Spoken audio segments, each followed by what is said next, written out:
paperwork in here. Seems pretty old. Nicole, this is probably your area of expertise. What do all these paintings mean? Let me see. To understand these murals requires some knowledge of the history surrounding the War of Funerary Flame. I shared a little of this with Lauma before. Yes, I think I follow. The dispute between the Moon Sisters, the transformation by Nibelung. Oh no, it's no trouble. I'd be delighted to share the tale again. Alright then. Teyvat's 3 moons and their goddesses were brought into being by the will of Nibelung, the then ruler of Teyvat. But when the heavenly principles came, they changed the world completely, down to its very foundations. The moon goddesses were nowhere near strong enough to challenge this entity. But the heavenly principles did not view them as heretical entities that had to be removed. Essentially, the 3 moons existed to keep this planet alive and operational, which did not directly conflict with the heavenly principles' aims. Nevertheless, the inherent precariousness of this arrangement would soon be revealed. Nibelung returned, yes. He did, and thus began the War of Funerary Flame, a battle for dominance between Nibelung and the heavenly principles. Discord would soon emerge between the 3 moon sisters. One would voice the opinion that they should follow Nibelung, for it was he who first hung the moons in the sky. Another would argue that taking sides in the conflict would only bring the world closer to ruin. There was no telling where it would lead, especially since their creator had returned, bearing the perilous power of the abyss. Nibelung would eventually discover their disloyalty. He had all 3 imprisoned before transforming the moons into weapons with which to fight against the heavenly principles. What? Weapons? Yes, the very moons that had once defended the planet became instruments of death and destruction, striking terror into the hearts of all living things. And although the heavenly principles and the 3 moon sisters had once been at peace, it now seemed that the moons posed an unacceptable threat to Teyvat. It is possible that the heavenly principles did not know of the goddess's imprisonment. If so, the weaponization of the moons would surely have been viewed as an intentional breach of the peace agreement. Regardless of who knew what, when, the heavenly principles shattered 2 moons and flung the other beyond the skies. Whether the goddesses managed to escape Nibelung's captivity after his fall, nobody knows. But this much is certain. From that day on, the moons no longer belonged to Teyvat. The rejection slowly drained their power until eventually, they passed away. So that's the full story. You say the moon ceased belonging to Teyvat from then on. Why then would Columbina be born here? That is perhaps due to the lingering connection between the Frost Moon, which was not shattered, and this world. You could see it as the 3 sisters' dying wish. They never desired war. All they ever wished for was to protect this land. I see. If the final fate of the 3 goddesses is, as you say, then Columbina faces the same grave danger. Our investigation has yet to bear fruit. We must hurry. Yeah, you're right. Let's keep going. Osmanthus wine tastes as good as I remember. But where are those who share the memories?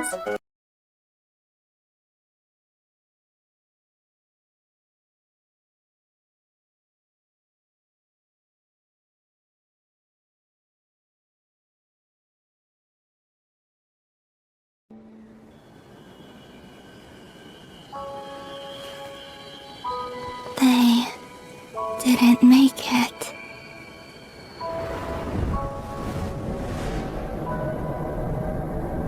Could you tell me your name? My name is... Columbina!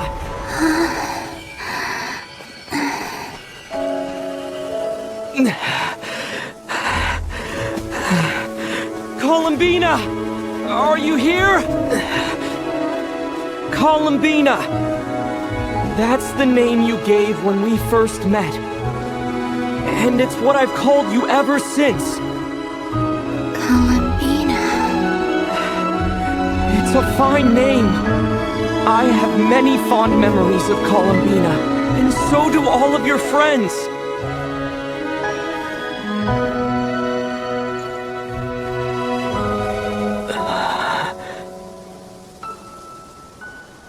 If you like this name...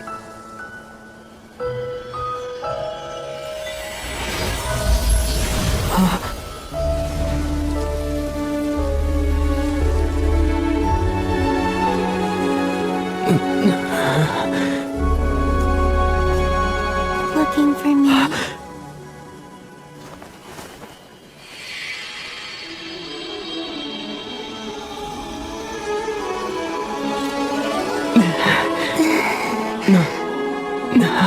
I like it. You can carry on using it. My name is Columbina Hyposelenia.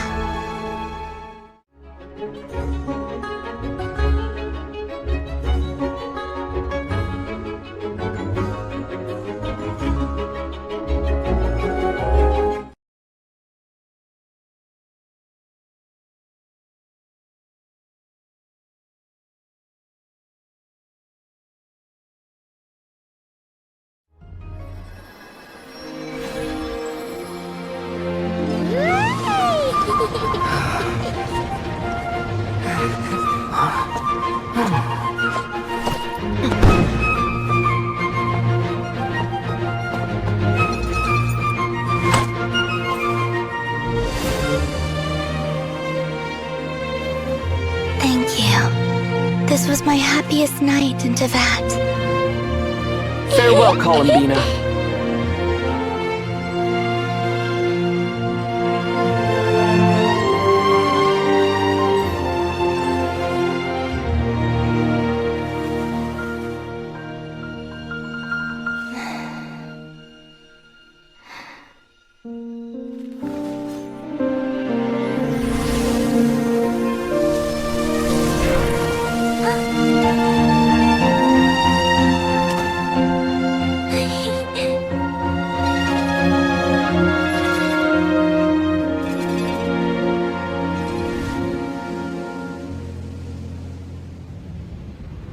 The moon really is closer than ever tonight.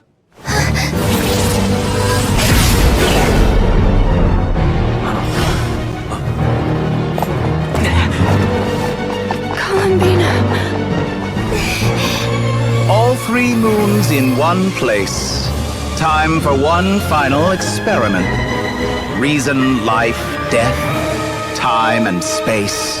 They all believed I would fail.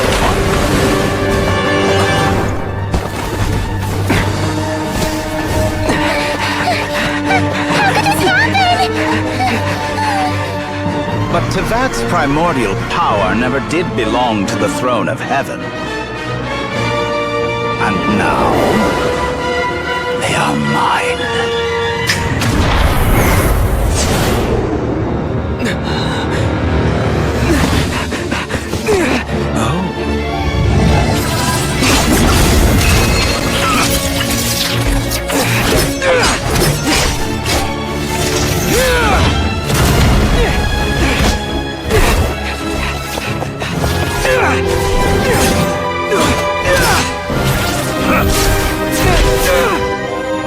No, as long as I'm here.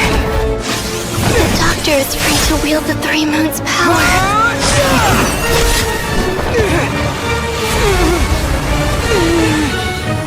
It's the only way.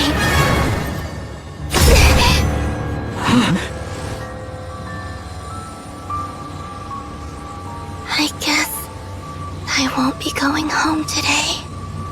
Columbina! No!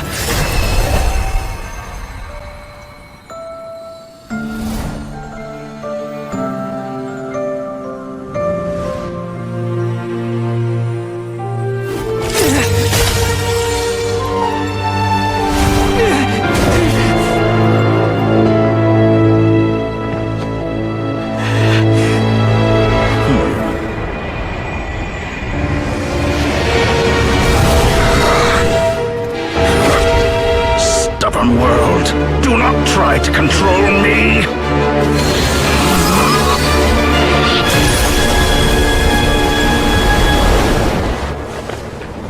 Columbina.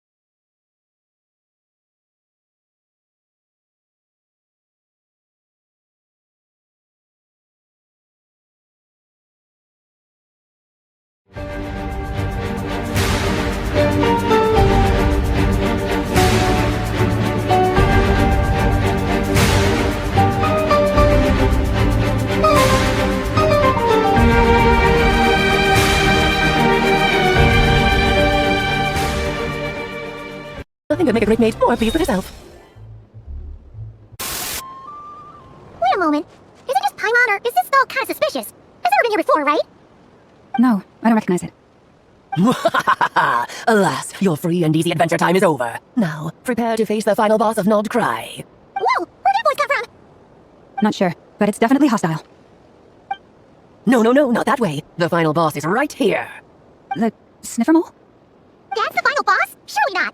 Also, Okay, the jig is up. I'll stop teasing you. Turn around. I'm right behind you. It seems I've managed to leave quite an indelible impression, even though you've never seen my face. Oh, nothing could make a great maid more pleased with herself.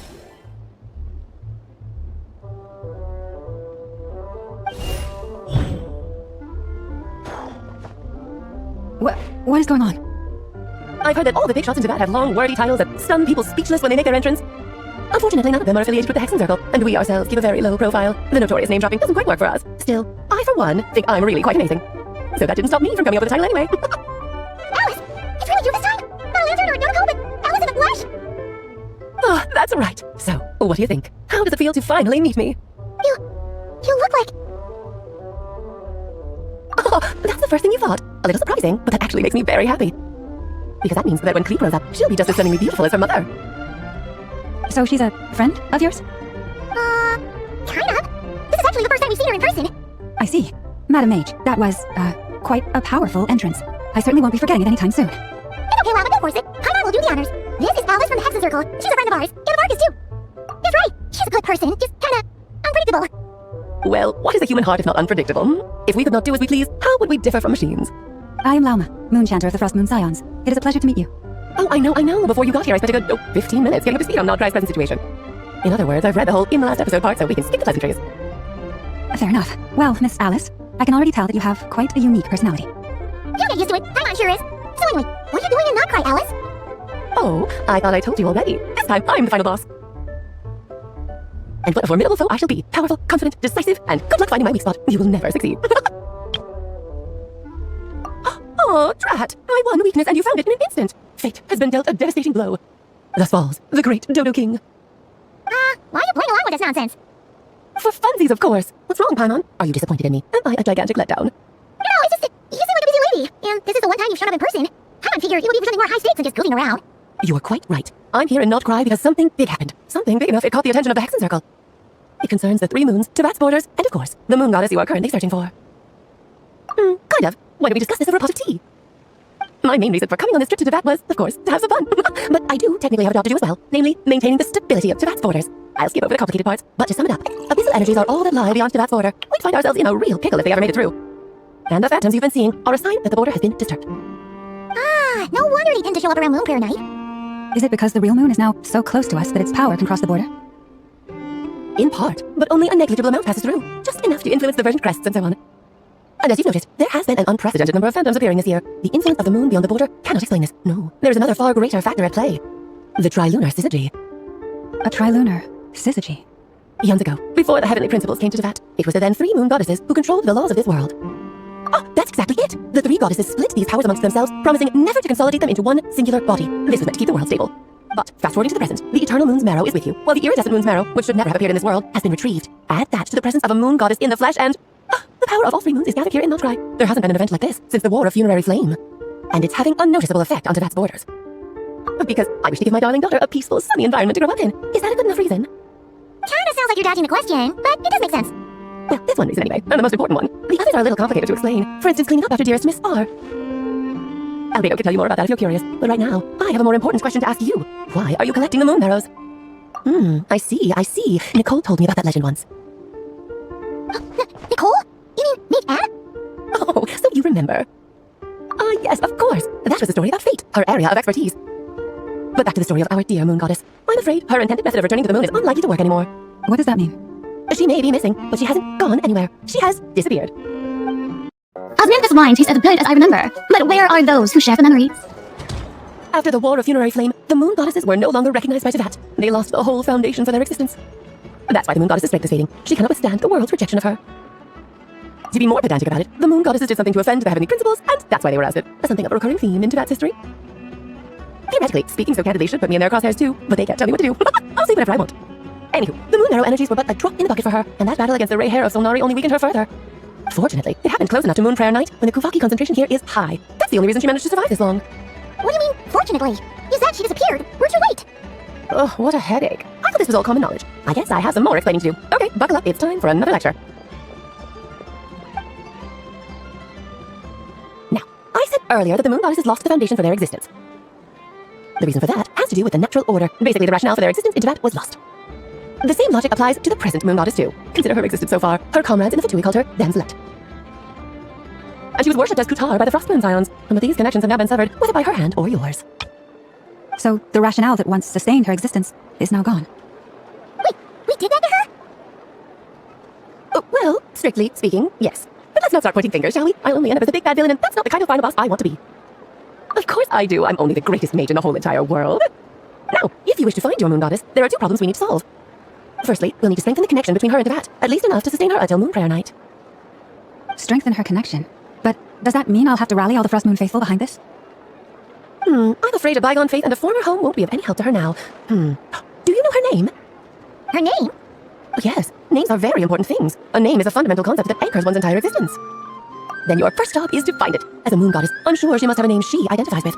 Neither Columbina nor Kutar is her true name, and she's never really accepted either of them. So, finding out her real name is enough to sustain her existence?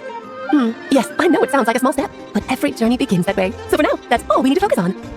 The second problem is with her plan to use the moon arrows to return to the moon. Unfortunately, piercing through the false sky will take an enormous amount of power.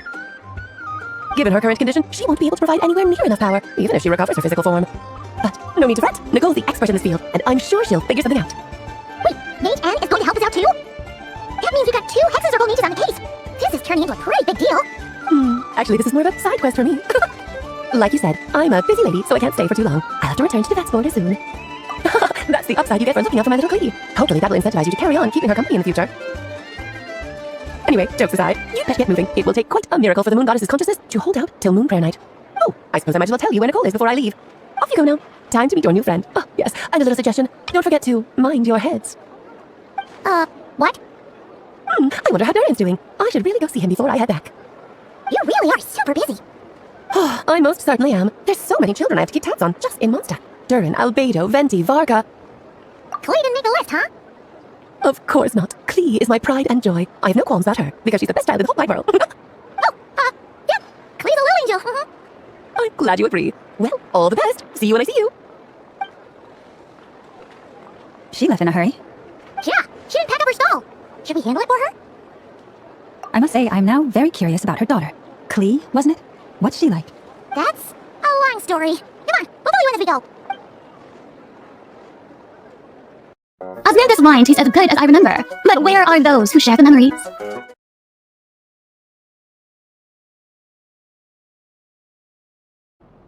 That would be this young lady, then? Hey there, sorry to disturb you, but are you Miss Nicole? Varka, Knight of Boreas of the Knights of Favonius. Alice might have mentioned me before. Have we got the wrong person? Sorry. Oh, this is awkward. When I shook my head, I meant, no, Alice hasn't mentioned you before. Huh? Where is this voice coming from? My apologies. For certain reasons, I am unable to speak. This is the only way I can communicate with you. It might take some getting used to, but I hope you can understand. Hey, it's fine. I'm more shocked by the fact that Alice never speaks about me. As for you two, we have crossed paths twice before, but it is nonetheless a pleasure to finally meet you. Oh, it's really you! Thanks for all your guidance in the past! You are quite welcome. This time, things are different. We have reached the unwritten pages of the story. You might say that we stand at the crossroads of fate. Now then, allow me to formally introduce myself. My name is... No, stop! Alice, I can't believe it! I had a whole speech prepared. I agonized over every single word. She always picks the worst moments to ruin other people's plans. I'm so sorry about that. Alice took the liberty of devising some bespoke self-introduction magic for each member of the Hexen Circle. I could have sworn I deleted all of the triggering conditions for it. How did it bypass everything? Oh gosh, this is so embarrassing. This is a very different side of Nicole than what we're used to. Is she not used to face-to-face interactions? Don't worry about it. We've seen that introduction magic once already, so it wasn't too much of a shock. Please go on, Miss Nicole. We'd love to hear what you have to say, or, well, communicate. Huh? Are they talking to this lady? What? Will you all promise to forget that horrendously embarrassing introduction? Sorry, embarrassing. When? Yes, my name is Nicole, and I am one of a very few angels who have retained both their preferred form and their power. The Traveler and Paimon should be no strangers to this concept. There is another of our kind in Natlan. They call her the Lord of the Night. Alright, Paimon remembers her. Yes, well, I have retained more of my power than she. It's because I don't have a long-term duty to fulfill. To be more specific... no, we'll be here all day if I get into the specifics. Moving on. If I'm not mistaken, you are here because you wish to learn how one might reach the moon beyond the sky. That's right. Is that something you can give us any guidance on? Yes, I do know a way. It began with the Hyperboreans, who lived after the War of Funerary Flame. Blank looks. Maybe I should start with the background of the war. Or maybe not. It shouldn't be an issue. I'll fill in the gaps for you when we have more time. Anyway, after that war ended, the three moons retreated to beyond the false sky. The Hyperboreans were humans I once aided. They accepted the civilization and creations bestowed upon them by the angels. But despite accepting many blessings of the angels, many among them still held on to their faith in the moons. They were reluctant to accept the new order, even after the War of Funerary Flame. They sought to contact the moon goddesses beyond the sky and receive their guidance. But all three had passed away by that point. This mage has a unique method of communicating. Is she talking about the moons? Yes, but they did not know. And so, still they prayed for the moon goddess's mercy. After building titanic structures that consumed vast amounts of Kuvaki, at last they glimpsed the moons and heard their voices. But of course, they were gravely disappointed. For it was then that they realized the three moon goddesses were dead. Oh, that's such a sad story. It is. Humanity was in a very sorry state at that time. The angels who had once aided them were gone, and the War of Funerary Flames had left them homeless and destitute. Just a second, I gotta ask. How relevant is all this history to the task at hand? Well, I mean, it's... Okay, it seems we've drifted into irrelevant narrative waters. It's been a while since I've had the chance to speak inside someone's head. As soon as I got started, I lost control, and the words just flowed out like a waterfall. What I'm trying to say is... Right, yes, that's it. The relevant part is the ritual created by the Hyperboreans. The fact that they bypassed the false sky and saw the true moons implies that they successfully built a connection between Teyvat and the outside world. Which means, with enough Kuvaki and a sufficiently stable connection, it should be feasible to send one person over the border. Okay, so they built some kind of portal? Yes. A portal. Yes.